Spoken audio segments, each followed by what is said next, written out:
doing well and as a country. If the Fed would ever lower rates, you know, would buy debt for a lot less.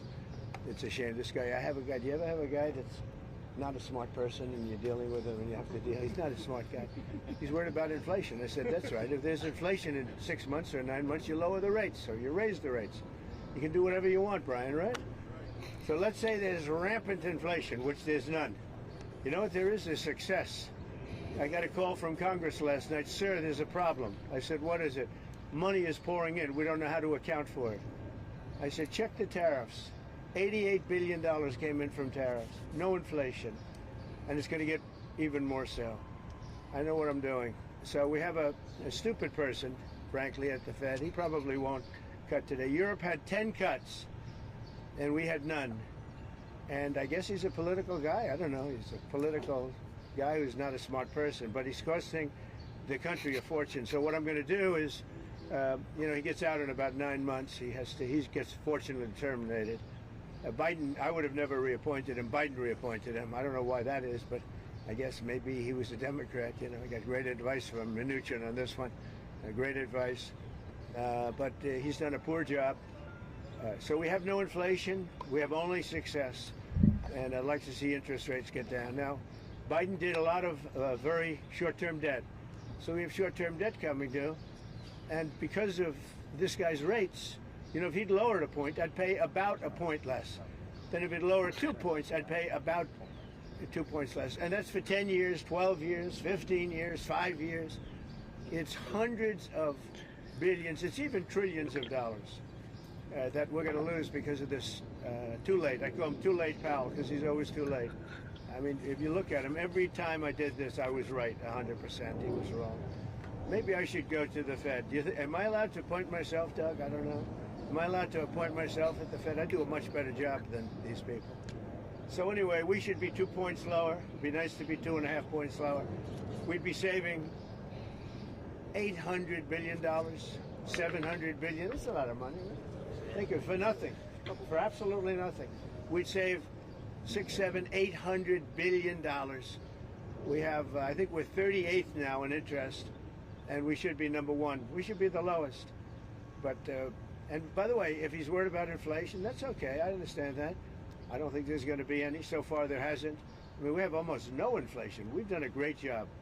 We had, when I came in, we had a lot of inflation. We went through 4 years of the highest inflation in the history of our country with Sleepy Joe Biden. And Sleepy Joe. And he didn't know what the hell he was doing. And so we had the highest inflation we've ever had in the history of our country. And then it came down because when I got elected, it started dropping because people understood that I knew what I was doing. But now we have a man that just refuses to lower the Fed rate, just refuses to do it. And he's not a smart person. I don't even think he's that political. I think he hates me, but that's okay. You know, he should. He should. I call him every name in the book, trying to get him to do something. I've been nice to him. I do it always. I don't know how to sell. I've been so nice to him, fellas, you wouldn't believe. Let's have dinner. Too late. I'd call him too late. Come on, too late. Let's have dinner. I do it every way in the book. I'm nasty. I'm nice. Nothing works. He's like just a stupid person. But I don't expect anything. Maybe he does a little bit, but we should be 2.5 points. Remember, Europe had 10 cuts. We had none. We're paying more rate, more interest than a lot of European nations that can't carry our suitcase. I'm going to be nice. There's another expression. You know what the other expression, can't carry your, you know what it is, but I shouldn't use it in front of the fake news. So it's very sad to see it, and what I'm going to do is I'm going to go very short term, like 6 months, 7 months, 8 months. Wait till this guy gets out, get the rates way down, and then go long term. Because we have a tremendous appetite for our debt, because our country is doing well. But think of it, I got a call from Congress 3 nights ago. Sir, we can't account for the money coming in. I said, that's a good problem. You know, the bad problem is we don't have any money. They can't account. There's so much more money than we thought is coming into the Treasury. We don't know where it's coming from, sir. I said, check out the tariffs. He calls back about a day later. Wow. I think you were right. Yeah, I was right. That's nothing. You haven't seen anything yet. More importantly than the money coming in, we have factories being built, AI, auto factories. 2 of them stopped yesterday in Mexico, you read, and they're coming here. because they don't want to pay the tariffs. They can't pay the tariffs. It doesn't work. So I just Are those construction workers behind him? Yeah, imagine being those guys. He's like turning to them like they understand interest rate policy, Yeah, which maybe they do. he was there. I don't want to. He was there. He was there for a photo op, and then he started doing Q&A. Yeah, the Trump battering of Jerome Powell continues. It started probably about this time last year. He was begging for rates to come down. Marty hadn't watched that video, so I suggested we do it as a cold open and have him watch it live. So, Marty, Yeah, your response? I see the points he's making. I wrote a newsletter about this last night, as you alluded to before we hit record. But I just question, because inflation's still a little high. I believe the last print came in at 3.1. The Fed has moved its target to 3%, so it's right around there. But as he was saying, too late, Powell.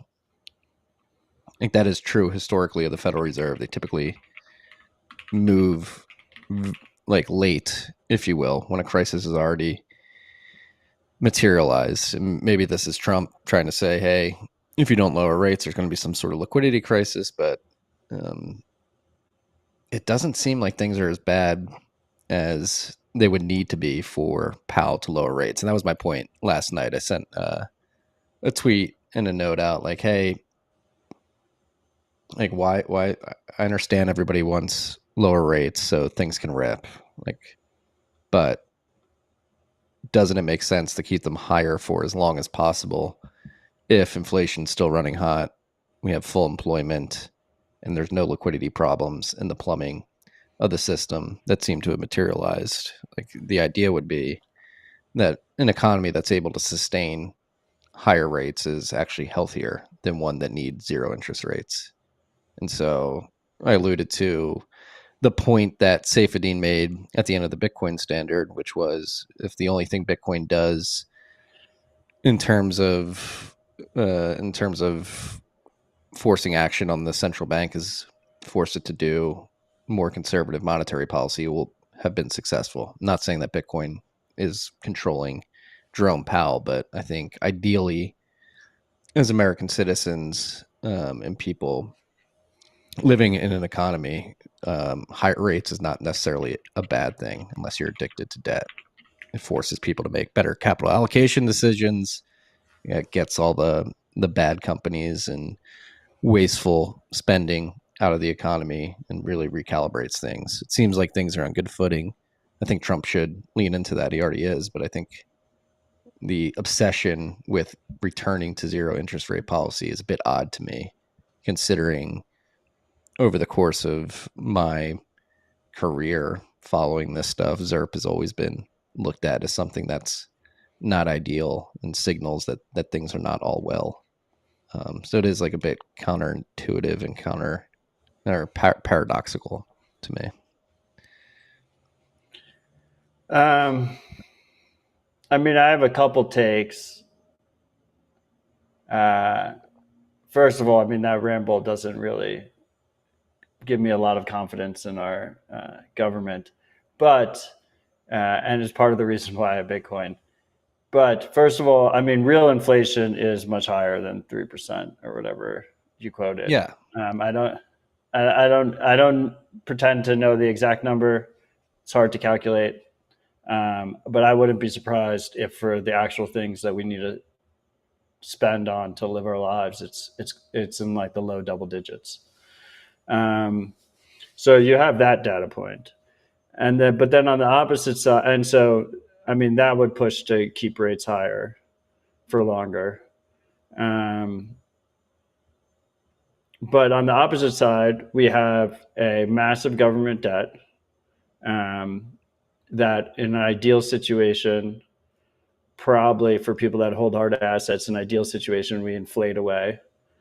And the housing market is a fucking mess. And we're seeing a situation where people are locked into low rates. Anyone that's on a variable rate is just absolutely wrecked. And the buyers are just not there. The buyers are waiting for a cut. And so the real question to me is, and then you have a ton of people, pretty much not the people listening to the show, but you have the majority of Americans, at least the ones that own homes, the majority of their net worth is in their house and is locked in their house. So we could be on the verge of a major housing crisis in terms of home prices, and that could have pretty devastating effects for a lot of people. And having a relief valve on the rates coming down could help loosen that market a bit, because we see a lot of sellers and very few buyers right now, it seems.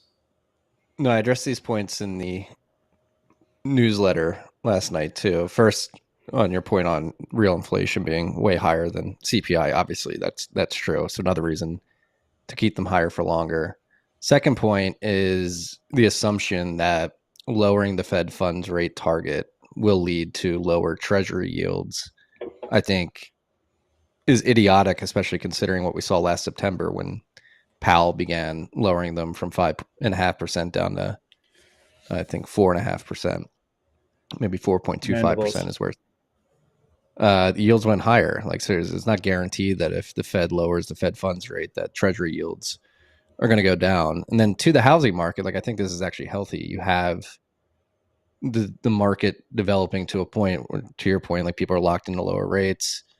But many people are willing to sell their houses, particularly in some of the bigger markets like Austin, much of Florida, California, and you do have an overrepresentation on the seller side, and the sellers right now are holding on to the hope that they're going to be able to offload their houses at 2022 valuations. But I think reality is hitting them in the face, and you're beginning to see prices fall. So I think the market is beginning to correct the housing market prices, because there's two things that come into consideration there. Obviously, the mortgage rate and the actual cost of the house. If the cost of the house can come down to a certain point, people may be able to stomach 7% mortgage rates, because you're paying that interest on a property that's worth significantly less. And then to the point of, does a housing crash create a systemic liquidity crisis? Potentially, but that's dependent on how much exposure the banks have to mortgages, mortgage-backed securities, and all that stuff. And I'm not going to pretend to know the exposure that banks have to those products right now, but there's a potential that prices could fall, and if the banks don't have exposure to those MBSs like they did in 2008, 2009, that you can just have a market clearing mechanism of pricing and housing. Did you see the YouTube comment? What? We made the title of the YouTube $627,000 because it seemed oddly specific, so it'd be more likely for people to click. A couple of thoughts there. First of all, you're absolutely right on treasury yields becoming uncontrollable. I mean, this is the Mandibles thesis playing out. At the end of the day, markets are pricing U.S. government debt risk. So we can very much lose control of the situation. We might have already passed that point. It seems relatively inevitable that we will pass that point at some point, and it'll run away from us. On the housing stuff, look, I think ultimately, particularly as Bitcoiners, there's this thesis that I think is correct, which is, once you have a store of value like Bitcoin that is strictly better than investment real estate, you strip away the premium, the investment premium that we see on housing, and housing becomes more affordable. It becomes a true utility good, right? Or much closer to a utility good than an investment good. It's a place where your family lives and grows, and that's why you buy it. You buy it so that you have a place to live and you have a place to raise a family. So that's theoretically, I think, correct in terms of the direction we're going in. That being said, there's been decades long of government policy propping this thing up as an investment good, as the investment good. And millions of Americans are levered up on it, and the majority of their net worth is built into it. So I think no matter how you cut it, that resetting is going to be fucking brutal for people. And you might be able to do it in a softer way. I don't pretend to have the answer there. All I can say is that people should protect themselves and not end up in that situation where they're levered up on real estate. And I think we've been pretty consistent on that. But the reality on the ground is that millions of Americans are. And if we see a major housing collapse or correction or whatever the hell you want to call it, that will be brutal. That will be absolutely brutal. So it's hard for me to advocate for that, particularly since it doesn't really affect me directly in either direction. But it's something to keep in mind there. Yeah. And one other thing to add to this whole conversation about lowering rates, should Jerome Powell do it? Inflation's not as bad. Again, CPI inflation is not as bad. But as we all know, real inflation is higher. I mean, with everything that's been popping off over the last week in Israel and Iran, like oil prices have shot up by, I think, 10 or 15%. And that's the base of the economy. And so to think that oil prices, many people are calling for $100 a barrel later this summer if cooler heads don't prevail in the Middle East, like that is the base input of all economic activity. So that's going to have knock-on inflationary effects. And if you're lowering rates as oil is jumping up to $100 a barrel, it's probably going to be fuel in the inflation fire. Yeah. I mean, I think we're pretty much stuck between a rock and a hard place, and there's no right answer here, and that's why we Bitcoin. And it should be interesting to watch it play out, because ultimately, Marty and I aren't in control of this, and neither are any of the freaks. It's a few corrupt people that get to choose which path this government, and by extension, because we're such a large economy, the world goes here. But it seems like no matter how you play it, it's could be bad. It will be bad. The question is, I think, timing and severity is really the question on the back of my mind. That's the situation I'm monitoring, is timing and severity. Yeah, and that's part of the reason why I wrote the newsletter last night, because I you go on the RHR copy podcast All In, like these guys have been begging for lower rates for months now, and it's very thinly veiled sort of egregious. They just want to pump their bags. Yeah, it's like I don't care about inflation. It's a bit disingenuous for those guys to do it, because they're not really affected by the inflation because they own the assets. They're going to go up higher than the inflation rate. So yeah, I mean, if I was going to speak from a completely selfish point of view, I think we're long-term fucked anyway, so we might as well just lower rates. I'm already all in on hard assets, specifically Bitcoin. It'd be nice to have my bags pumped earlier rather than later.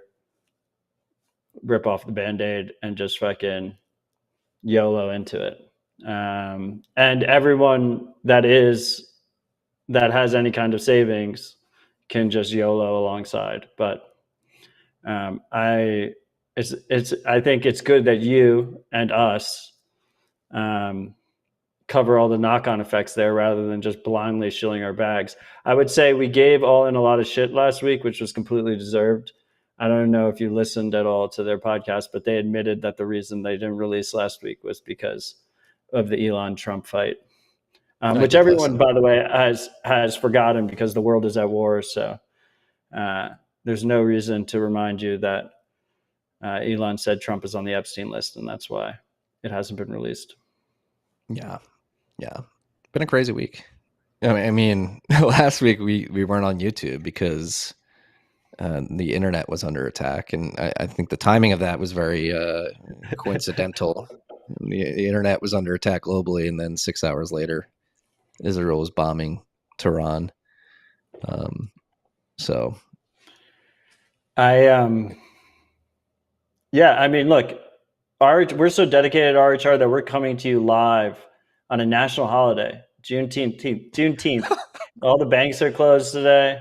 You can't move money in the banks. You can't trade stocks, but RHR is live. here on this national holiday. No comment. We're here. We'll be here. National holiday. Since Marty doesn't have a comment on that, shout out to Seth, Zap 21,000 sats, said, boys, how we feeling today? Soap Miner, Zap 21,000 sats, fantastic soap. Go check out Soap Miner. It's the only soap we use in our household. Fran Zap 69,000 sats. I keep missing the live show and catching up later. Not this time. Love you guys. Stay humble, stack sats. Fran Zap is the maintainer of Zap Store, an alternative app store on Android. Go check it out. And Ride or Die Freak Mav 21 Zap 21,000 sats. Thank you, freaks, for supporting the show. Let's go. Love you guys. Yeah. I mean, we got a bunch of topics on the list, so we'll probably weave through this topic. But I think one of the things I want to say, Logan, do you want to say your funny timing thing? One of the things I want to say is like, whether you said lower rates would definitely pump Bitcoin's bags faster, but I could see a path where Bitcoin pumps regardless of what happens. I agree with that. With interest specifically. And it looks like the topic list is weaving from national headlines to Bitcoin specific. So the next thing we have on the list is the fact that NOTs nodes have grown to 13.3% of the network. Yeah, go scroll down. Look at that chart. Just straight up. Parabolic curve. Oh, that's why I'm on the wrong timeline. Logan has it up. I haven't been on CoinDance in a while. I know, just to show like repeat of 2017 feelings, is CoinDance has only been relevant, was a site that was last relevant in 2017 when everyone was pressing refresh during the fork wars. But yeah, it goes to show part of the reason why my current vibes feel a lot of 2017-esque vibes. Yeah, not exactly the same. There's a lot of differences, but the vibes feel similar. Vibes feel very similar. Stay focused, stay moisturized, stay in your lane. Focus on yourself. It's gonna get crazy. Talking about focusing on yourself, the beauty of running a Bitcoin node is that it allows you to interact with the Bitcoin network without trusting anyone else. If you're not using your own Bitcoin node, you're using someone else's node. That is usually a company's node, or if you're using like a Sparrow or Electrum, it could be an independent Electrum server that is being run. That node can see your transactions, so there's a privacy risk, and see your balances, and also enforces the rules of the network. So you're relying on someone else to enforce the rules of the network. The best way to use Bitcoin in the most trust minimized way possible is to run and use your own node. This is why it's incredibly important as a community that we have been very focused on trying to make it as easy as possible to run a node, as cheap as possible, make it accessible to as many people as possible. Right now, the easiest way to run a node that you actually use and connect to all your wallets is Start9, in my opinion. They sell pre-built boxes, but the cool part about Start9 is it's open source. So you can actually take an old computer or build a new computer, and you can easily flash Start9 OS on it. Then you can choose if you want to run Bitcoin Core or Bitcoin NOTs. It's just a couple clicks, very straightforward. And my personal favorite is then you can run the mempool open source project, so you can get fee estimation and the entire mempool experience locally on your own node. And you can run an Electrum server, so you can easily connect that to Sparrow. It also has Lightning options if you want to run your own Lightning node, but I would say that's a plus thing. Those first three things are the keys: Bitcoin Core, NOTs, Electrum server, mempool space, and boom, you're off to the races. I would throw in LibBitcoin. I don't think LibBitcoin's getting enough love in all this debate. Eric Voskul was on Brink's podcast, and he did an 1.5-hour discussion about LibBitcoin and how they think about the UTXO set. Everyone should go listen to that. It was a really great conversation. I agree that it's probably not getting enough love, but I also Like I wouldn't run it in production right now personally, but that's up to other people. But I think I will say I would that, say it's been more maintained than not. So I would imagine I over the mean, years. knots. I was controversially said last week that I wouldn't run knots in production either. Um, but knots at the core is based on Bitcoin Core with patches that Luke has put on top. And Bitcoin Core is, one of the most reviewed software projects in human history. LibBitcoin is a completely novel implementation of Bitcoin protocol. So But it you showed have a its lot more up in there. Do you not yeah. remember? Okay, continue. Well, I know you're about to reference, but there was another thing that I'm going to reference that like shows the value of this different implementation was the 2019 CVE bug. Like LibBitcoin wasn't affected because they didn't have that. They don't have the UTXO model, and I believe they were actually able to flag it to core. Fair enough. And it's a vital project, and I'm glad it exists. And I hope it gets more resources and more love and more eyes. That would be awesome. And that's what I'm hoping for out of all of this controversy. I think that will be one of the biggest benefits we see, is just more people working on Bitcoin protocol stuff and more eyes on alternative implementations. What I was going to say is I think it was like a year ago or a year and a half ago where it was generating insecure private keys for people that were using LibBitcoin, which is probably the single most important thing to get right. And that got through the review process. So as someone who is not the most technically competent, but more technically competent than most people, I have reservations running it. And that's just my personal opinion. The beauty is you can run it if you want to. I do not think it's on Start9 yet.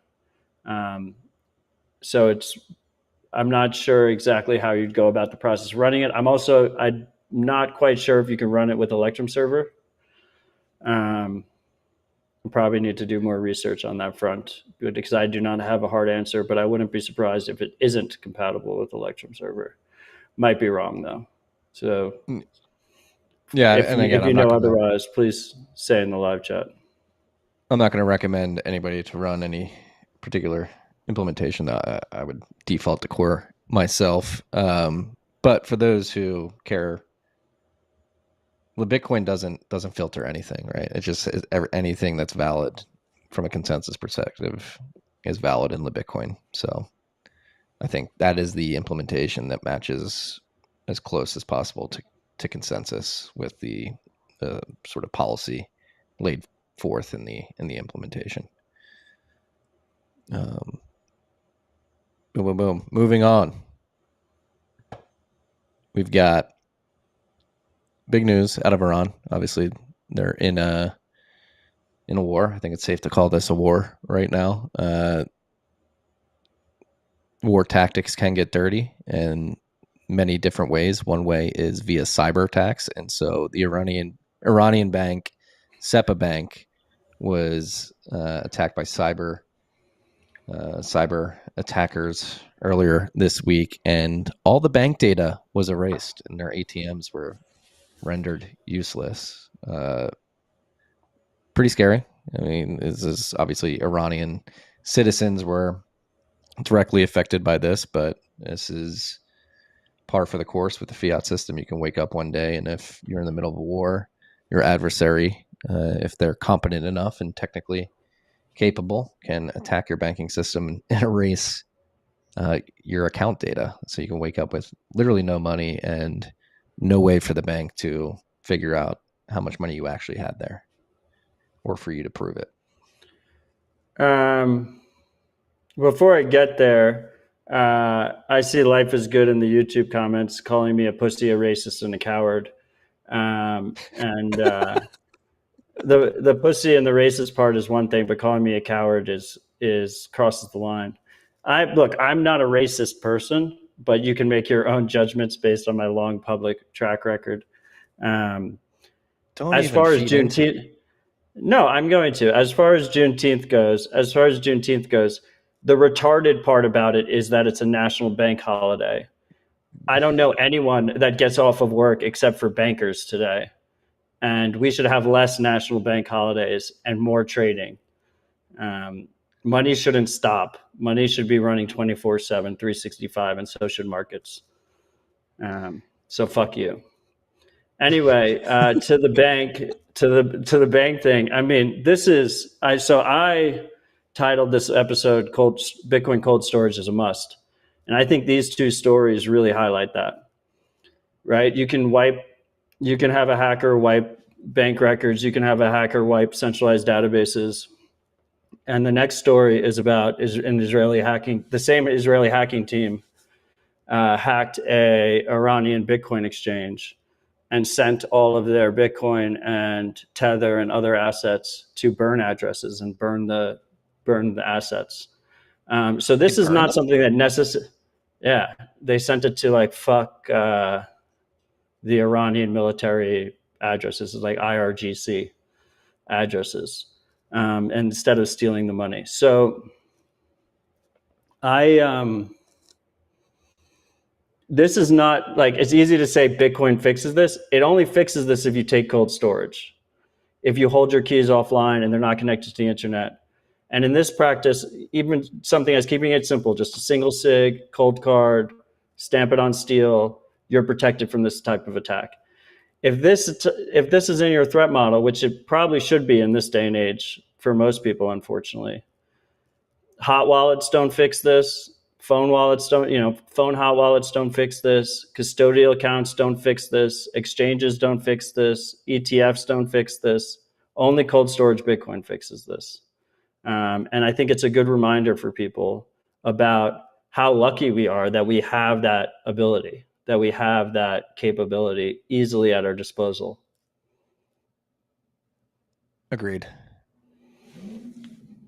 Take the time, learn. Logan, you can pull that back up, but this conversion brought to you by Opportunity Cost. $90 million. Elliptic, aren't they the chain surveillance company? Yeah, you should be denominating everything.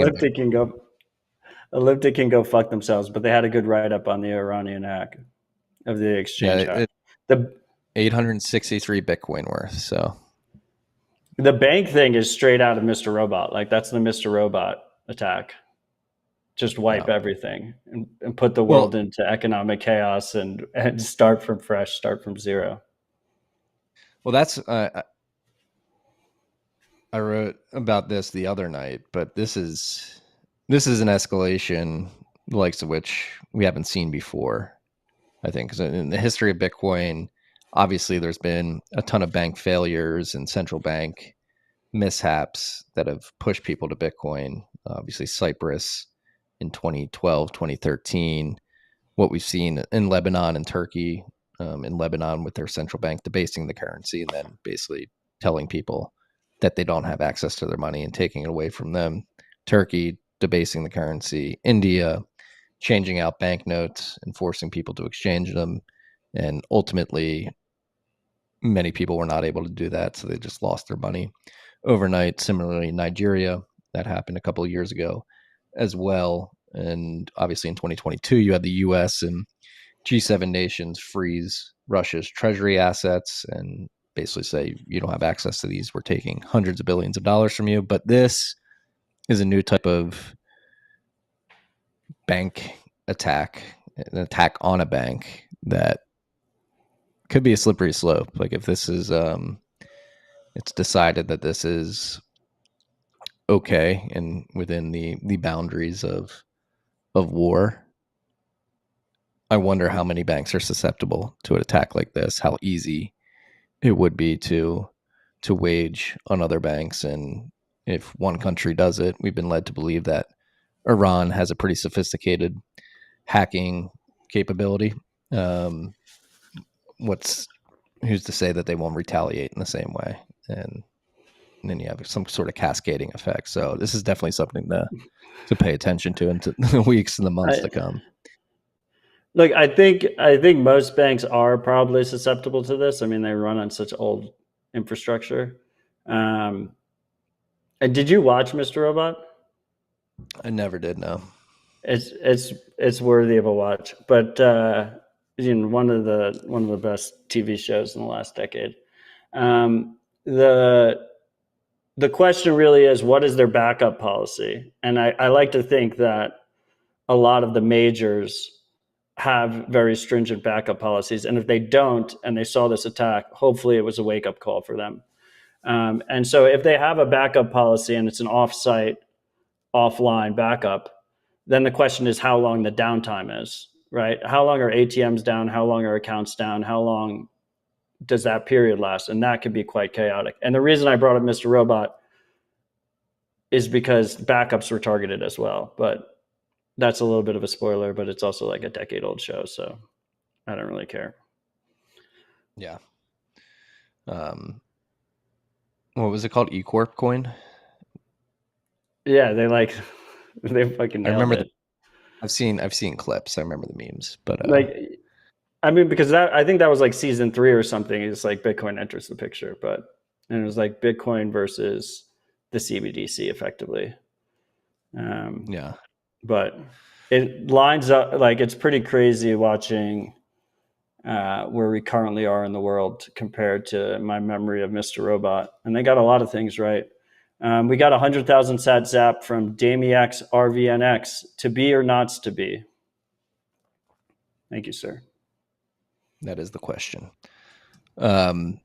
Keeping on this theme of what's happening in Iran in reaction to the cyber attacks that they've been subjected to over the last week, the Iranian government decided to cut the internet nationwide.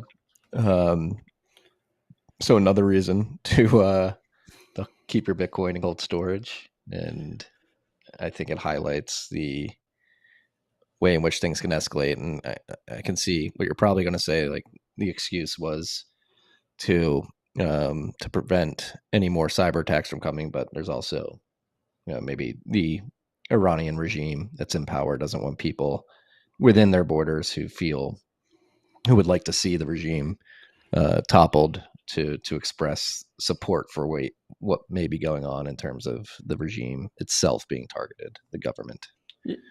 Yeah, I mean, I think it's for a combination of reasons. I think it's, as you said, partially for defense. I mean, you also have to remember that we saw that Ukrainian drone attack in Russia.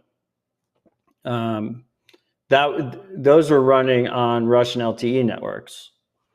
So they were using local internet networks to remotely pilot those drones when they attacked. So I wouldn't be surprised if there's concerns on that front as well.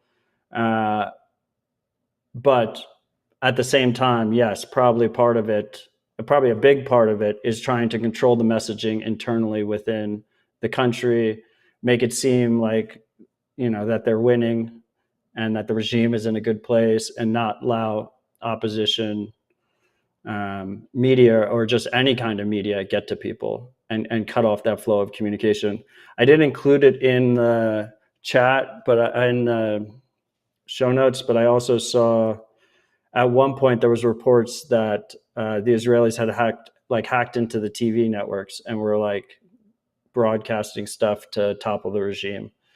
So that's just another aspect you can watch there in terms of cutting off internet, cutting off communications. And this is why creating robust open protocols is so incredibly important, because if you have centralized command and control structures, there are obviously vulnerable choke points that at any point can be used against the population. And I put this in the software releases, but while we're on the subject, Koala Sat, one of the Bitcoin Nostr developers, is actually working on an app called Samiz. I think that's how it's pronounced. But the idea here is mesh networking for Nostr. So because Nostr, all messages are signed and hashed, so there's integrity there. You can imagine a situation where you're able to, when you get internet somewhere, or if someone is able to get internet, you can download recent Nostr notes. You don't have to trust them for the integrity of the notes. The notes haven't been changed or modified. You're just trusting them to actually serve you up notes and not leave things off. And then you can interact with it. And then when you're able to connect to someone who eventually has internet through Bluetooth, it looks like he's using, that could then get broadcast out to the world. And we've seen similar projects on the Bitcoin side of things as well. I mean, ultimately, with a Bitcoin transaction, you can actually save a signed Bitcoin transaction on a USB drive. And without trust, you can pass that off to someone. And it only goes to the address that you've already dictated it goes to. And if that person is able to get that USB drive to somewhere with internet, it will then be broadcast. So these systems can be quite robust. Unfortunately, a lot of the tooling doesn't really happen unless there's pressure, but it's better to have these tools ready and available for us and people to be skilled with them before you actually need it. Because obviously, trying to figure this shit out on the fly when you don't have internet is much more difficult. What are the go-to hardware devices for mesh networks these days? We were talking about Gotenna years ago, and there was the other one that was coming out of Venezuela, but I don't think that ever got off the ground. Are people just using cell phones these days, or? The number one project is LoRa Mesh. LoRa Mesh. And then there's also Meshtastic, which has gotten a lot of usage lately and a lot more contributors lately. The problem with Gotenna was proprietary and closed source, and they saved their best tech for the military and the police. Yeah, so it was like a fundamental front. Yeah, pretty much. So it's like fundamentally opposed to open protocols and open networks. So that was a false start. I do think the dream is to have this stuff mobile focused, and that's one of the things the Meshtastic project has done really well. You have like this low powered device that's relatively easy to build, and then it connects via Bluetooth to your phone, so you're able to interact with it on the mobile device that you're used to and use apps that are on your phone. But the communication method is Meshtastic. Now, the biggest issue is range. So a lot of times it works better in an urban environment. We saw the Bitcoin veterans deploy units at scale in the aftermath of the North Carolina hurricane. And what they were doing was they were like trying to put it on like hilltops and stuff, like repeater nodes on hilltops. Depending on the threat model and depending on the situation, Starlink also opens up a lot of possibilities here, because if Starlink is still operating, and right now there's in total 15,000 satellites in space, half of them are Starlink. Like the amount of satellites that Elon has put up in space over the last few years is staggering, and the pace is staggering. But because of Starlink, as long as Starlink's online, you can take a Starlink mini dish and a power bank, and you have high-speed, low-latency internet anywhere in the world. You couple that with mesh, and then you can imagine a situation where you could be in a remote place, 1,000 people have these low-powered mesh devices, and then one person has basically a Starlink that connects them to the outside world. And that is pretty promising in my book. Yeah. Crazy times. Mesh, it's been a topic on the show since we started. Like it would, I mean, as you just mentioned, it does seem like it's getting more viable, but why is it important to anybody out there? You need redundant systems, particularly messaging systems in times like this. When the internet goes out, mesh is an alternative to the internet. You can go all the way down. Ham radio is an alternative to these communications protocols as well.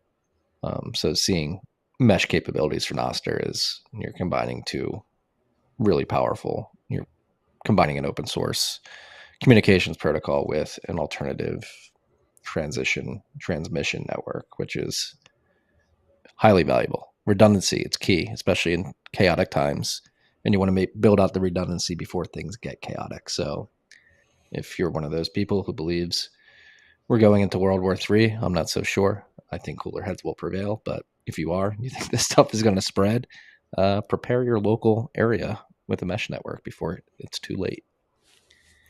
NVK Zapdos 21,000 sats says use Bitcoin seeds for long-term storage. Pubcos want to remove your agency and privacy. Yeah, I mean, I would add on to that if the Israeli government or any other government, sophisticated governments in your threat model, Bitkey is unlikely to protect you from it. Be aware. We have this on the list too. Not wrapping this up. The Iran, obviously, Iran-Israel news is top of mind for everybody. So moving down the list, we have Polymarket odds for the U.S. military action against Iran happening before July. They're currently standing at 43%, I believe, 44%, but they were as high as 74% on the 17th. Yeah. I mean, when we started the show, it was at 63%. But anyway, the reason I put these links here is I've been bullish on prediction markets for a while. We're finally living in a world with high volume prediction markets. Unfortunately, they haven't been built on Bitcoin at scale yet. I would like to see that happen. I feel like it's a huge miss that the number one prediction market in the world is running on a shitcoin. But all that said, if you do want to stay up to date and you are trying to see if the U.S. is getting directly involved, or if things are escalating, because I think Iran's single piece of leverage, their biggest piece of leverage right now, is closing the Strait of Hormuz. I would just follow those two markets, and basically they run on insider trading. There's no such thing as insider trading in prediction markets, but it's the general concept that if someone knows about something ahead of time, they're going to try and make some money off of it, and they're going to go and place a bet in one direction or the other. So you can track basically those two things and the Bitcoin price, and that's all the signal you really need to keep up to date on changes. I would say that, Logan, you can pull up that primer link that I put at the end. I mean, the U.S. is already involved in this war. Trump is already, he keeps saying we over and over again, like it's like we are involved, like the U.S. government is involved. There's no shot in hell he didn't give permission to Bibi before it happened. So basically at this point, I think the real way of looking at it is how much more involved would the U.S. get, because unfortunately, it seems like we as an Americans are deeply involved in this attack and this war. Yeah, and if you understand the history of Iran over the last 60 years, this is why I've been pretty vocal on Twitter. I've only sent a few tweets, but I really don't want to get dragged into another Middle Eastern war. I think the whole reasoning behind like it's nuclear weapons, like we need to stop. Like I'm not falling for weapons of mass destruction twice in my lifetime. Like Iran's been on the verge, 2 weeks away from nuclear weapon capabilities for the last 30 years, literally. Like not falling for that. And then like you have Lindsey Graham out there like overtly calling for regime change and going back to the history, particularly of the US's involvement in Iran. Like you have this you had this theocracy essentially because of regime change we did back in the 60s, which led to a revolution, or which led to like an usurpation of the government that we inserted with this radical theocracy. And I'm not saying I think the radical theocracy is good or something I would want or something I believe most of the Iranian people want, but I don't think it's our job to go in there and kick them out and try to replace them with somebody. It's proven historically to never work. I mean, not only with Iran, with Iraq, Syria, we're going through it now, Libya, Afghanistan. I guess we don't really have a good record when it comes to this stuff. And so I mean, Iran is literally sandwiched between Iraq and Afghanistan. Yeah. It's like the fucking trifecta. Yeah, I think American Hodl made a really good point as Bitcoiners. The community is quite global. So whether it's Ukraine and Russia or Iran and Israel, we tend to have friends on friends on both sides of all of these wars, and will continue to. And it just, I think, further highlights that it's the people that just get really fucked, right? And you have these corrupt governments fighting it out at the people's expense, and usually for their own benefit. Incredibly fucked up and sad to see. And Trump ran on no more wars, and this is probably his single biggest failure since he's been president. Yeah, well, tying this into the interest rate discussion at the beginning of this episode, like if I see one like piece of light at the end of the tunnel to de-escalate this as quickly as possible, it is because Trump wants the economy to be humming, and he wants to make sure inflation rise. And with both these charts, particularly with the Strait of Hormuz, like if they shut that down, it's, I believe 20% of global oil production flows through that strait, maybe even more. That would be significantly inflationary for the base economic input. And so prices would rise dramatically. And so I hope that Trump has that in mind and is incentivized to make sure that that doesn't happen, which would proceed some sort of de-escalation. But bombs are dropping. Iran's hitting Tel Aviv directly. I think it's a type of warfare that the Israelis have not seen brought to their home ever, and could be shocking. And people's eyes go red in the middle of war. So would not be surprised if it escalates from here. Really hoping and praying that it doesn't, though. Polyzap 21,000 sats. All wars are banksters' wars. I will say that the meme that Bitcoin not bombs and Bitcoin stops wars, with the dichotomy of Coinbase sponsoring the military march through DC, is quite yeah. Coinbase quite making severe. some very, very questionable decisions. There was two main sponsors there. It was Coinbase and Palantir. Interesting. But it was so unbelievable to people that they think that was AI generated. Like Coinbase was one of the main sponsors of the march. That is true. They've got JP Morgan launching stable coins on Base. Everything's Base now. Will Coinbase be usurped? Maybe that's a Polymarket market we should spin up. Will Coinbase be replaced with a dominant exchange by 2030? I mean, the level of integrity of Bitcoin influencers today is so low that all the Coinbase had to do was release a pretty looking Genesis block Amex card, and all sins were forgiven. Yeah, you can tell they're leaning back into like Bitcoin Maxi. It's convenient for them now. Bitcoin. It's just an infinity scam. Yeah. I mean the card has the Genesis block on it, but at the same time, the only way you get the top sats back is if you keep a large amount of assets with them. And what they're expecting you to do is to be staking USDC, which they're one of the largest owners of, on Base, their shitcoin chain. So it is the most obvious affinity scam in that regard. It literally has Bitcoin on the cover, and then behind the scenes is just layers of shitcoins that Coinbase owns on the back. Beware, freaks. Beware.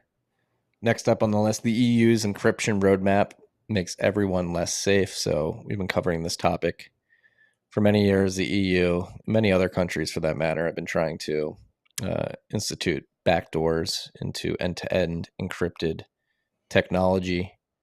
And they released, or the EFF has joined more than 80 civil society organizations, companies, and cybersecurity experts in signing a letter urging the European Commission to change course on its recently announced technology roadmap on encryption. The roadmap, part of the EU's Protect EU strategy, discusses new ways for law enforcement to access encrypted data. That framing is dangerously flawed. Let's be clear, there is no technical, lawful access to end-to-end encrypted messages that preserves security and privacy.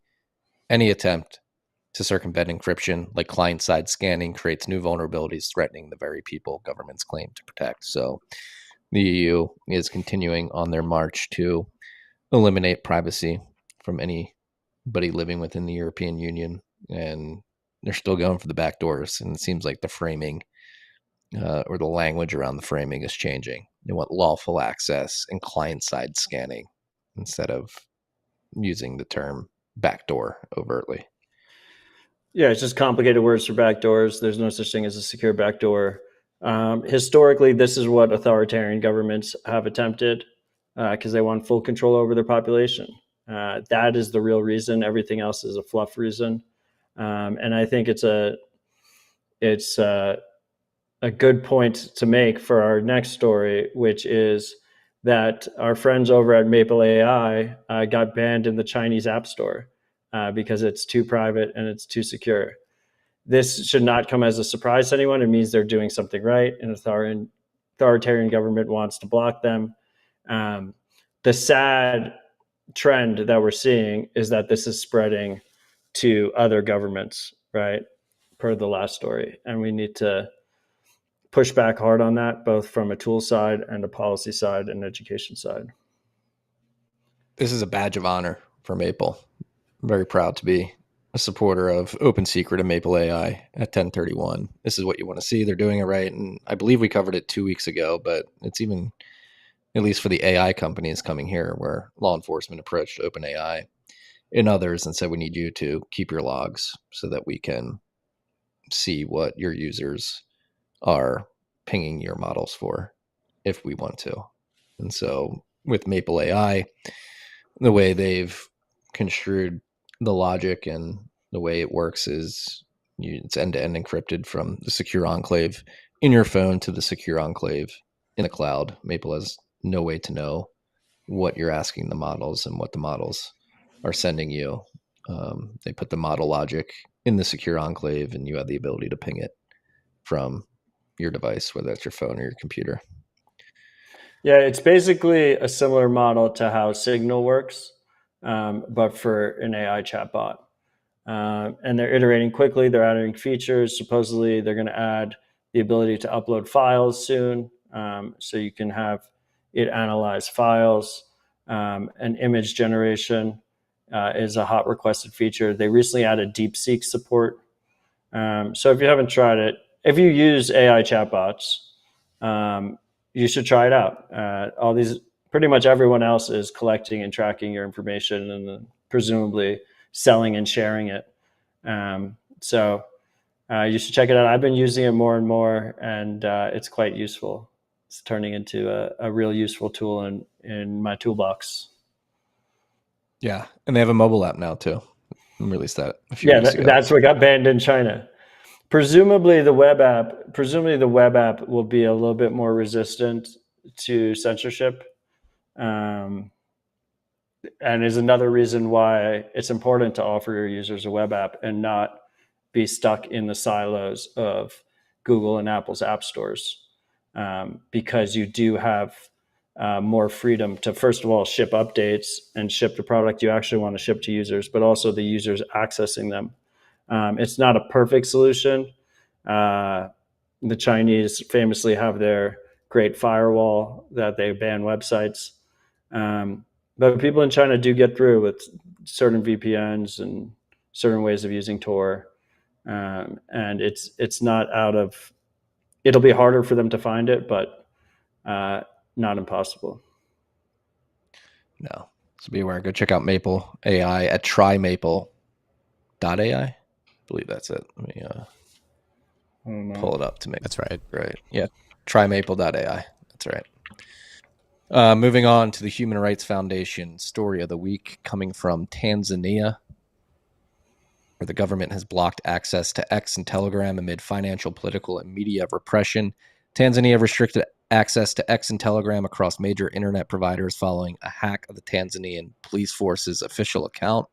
The platforms remain offline more than 3 weeks later in the lead up to October's presidential and parliamentary elections. The timing of the shutdown also coincides with the kidnapping of Ugandan journalist, lawyer, and Oslo Freedom Forum speaker Agatha Othare, who says she was tortured and sexually assaulted while in Tanzanian custody before being left at the border between Tanzania and Uganda.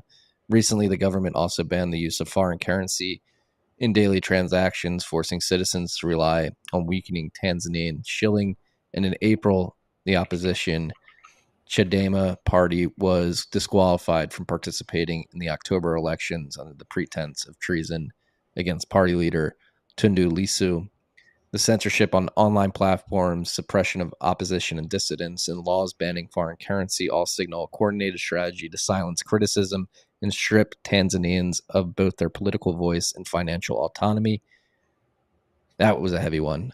For more stories like this, make sure you sign up for the Human Rights Foundation Financial Freedom Report at financialfreedomreport.org. Dang.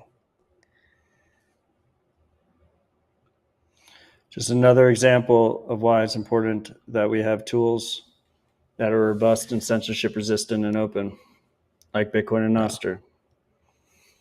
Yeah. Whew. That might have been the heaviest Human Rights Foundation update I've ever read. That need to make sure that Bitcoin succeeds, so stuff like this becomes significantly harder for these despotic governments. Try to lighten the mood with some boosts from last week's episode. While I'm finding that, if anybody wants to fill dead air, Logan, do you have any jokes you want to tell? I told my one joke years ago. Why don't you tell it to us again?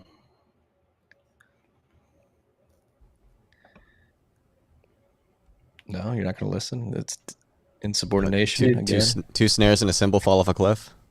Ah, fuck. I've heard it. There it is.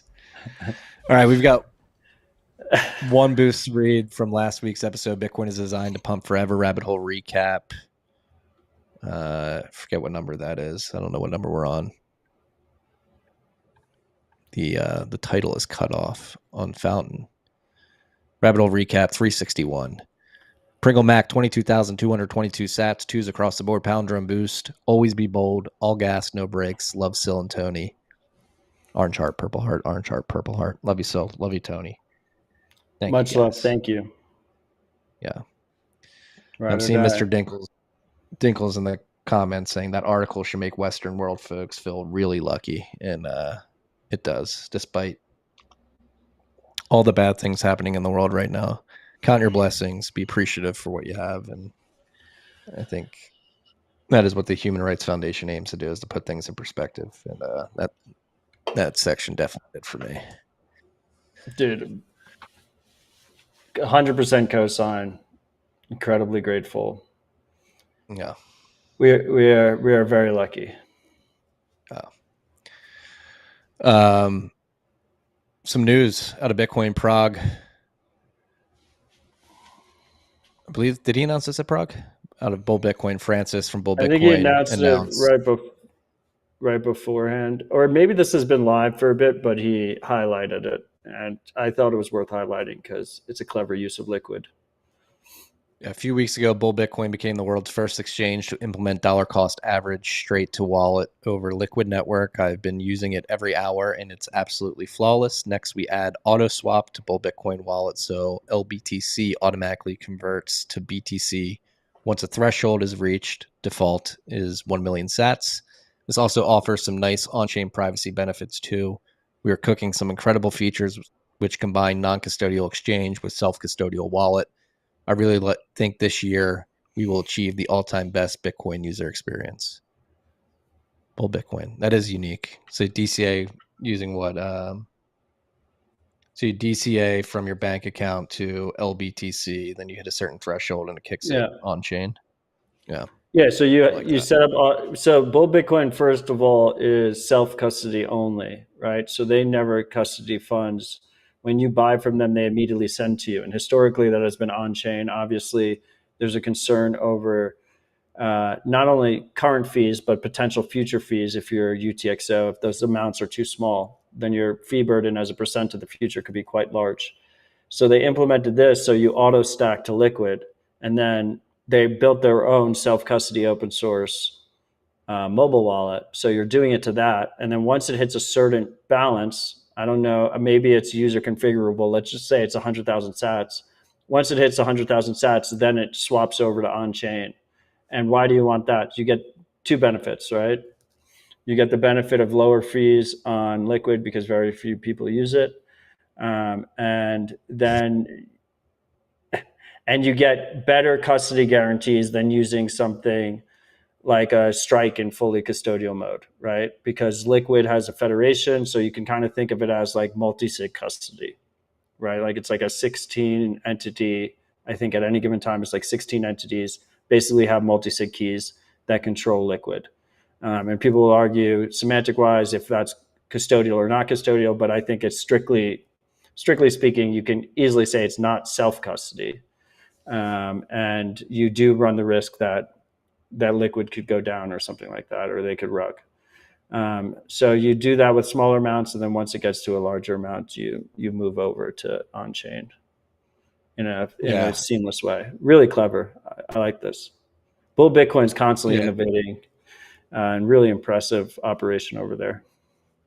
Yeah, and I confused the announcement. I mean, Francis teased it, but apparently he's making an announcement in Prague. I'm not sure if it happened today or will happen tomorrow. It did happen. He presented today, and it's basically their version of, just to go back to the previous arguments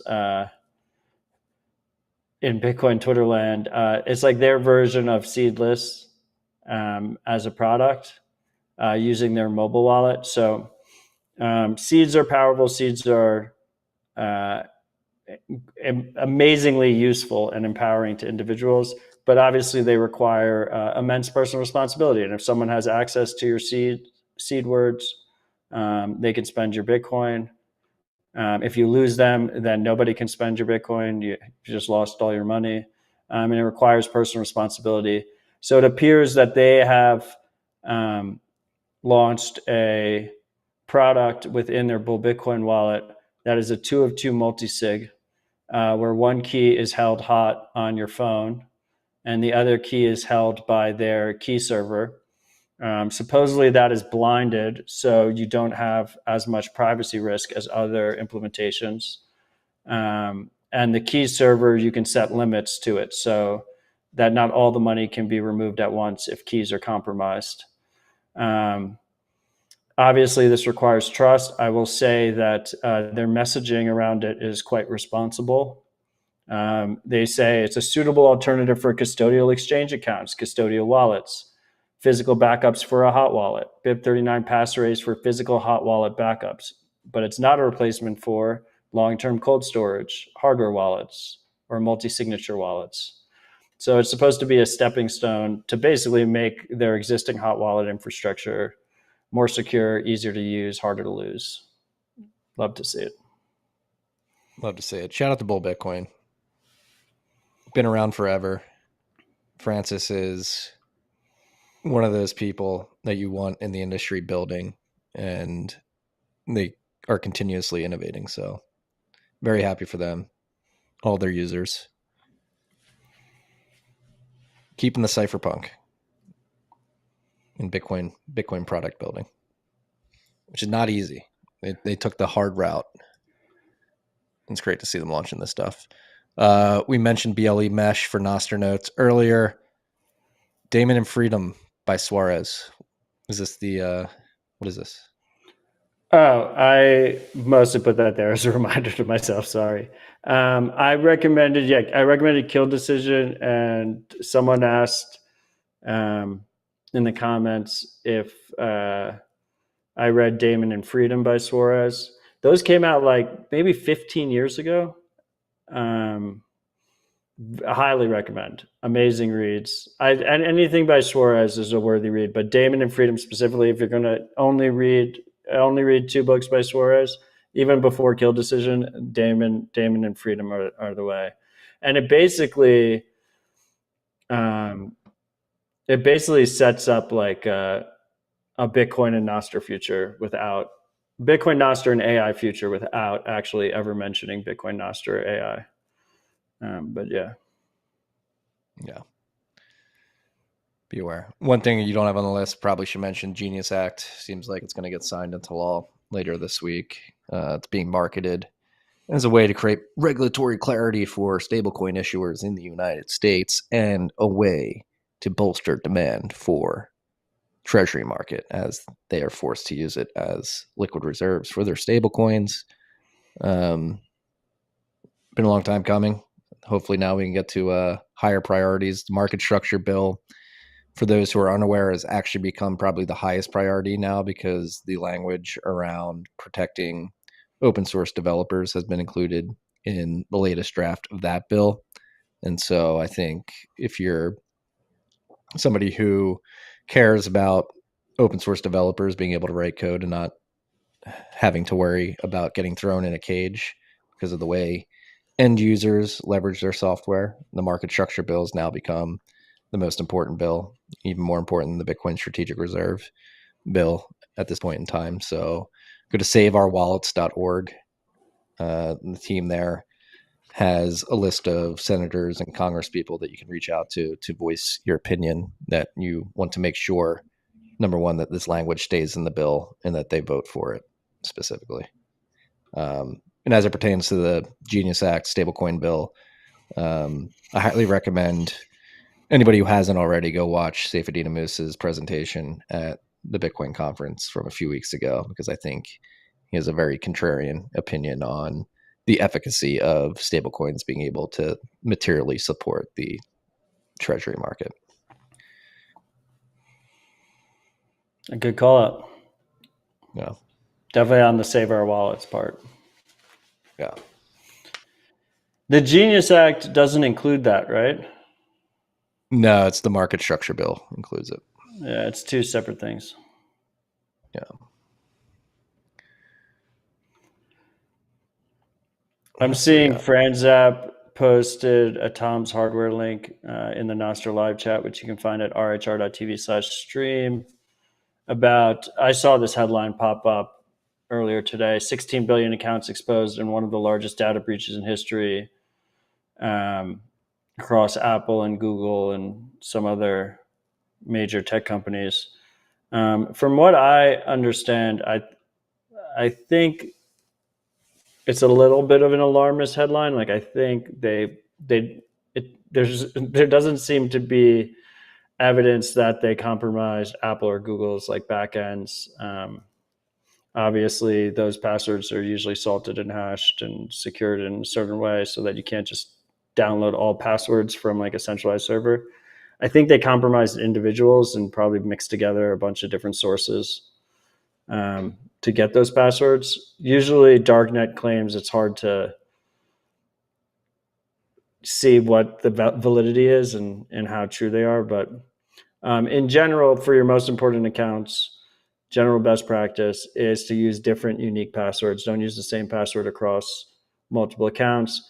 And obviously enable two-factor authentication, ideally not through a phone number or email, which could get hacked itself, but rather through either a physical device like a YubiKey, or personally what I think is the best trade-off balance is using a two-factor authentication app on your phone to generate those codes.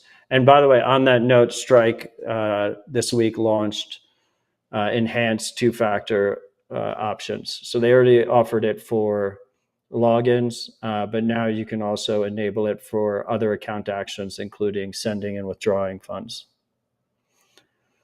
Big upgrade.